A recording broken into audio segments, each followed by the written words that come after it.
जटणी रे गणेश पूजा 2026 प्रस्तुति बैठक। अगरवाला धर्मशाला रे बसिला बैठक। विभिन्न समस्यार शीघ्र समाधान पाई प्रतिश्रुति।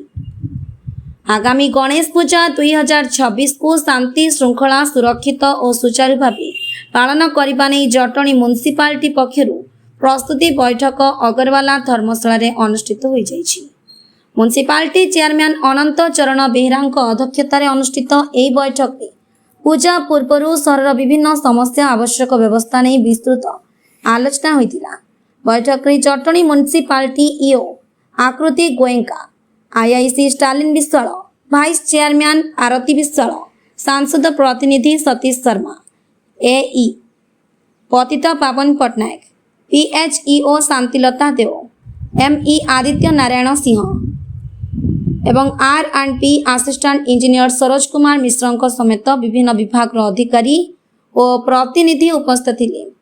पूजा पूर्व समस्या समाधान उपरे गुरुत्व बैठक रे जटणी सहर रास्ताघाट, पानीय जल, परिमल, आलोकीकरण, ट्राफिक नियंत्रण समेत विभिन्न मौलिक समस्या ने आलोचना होइतिला।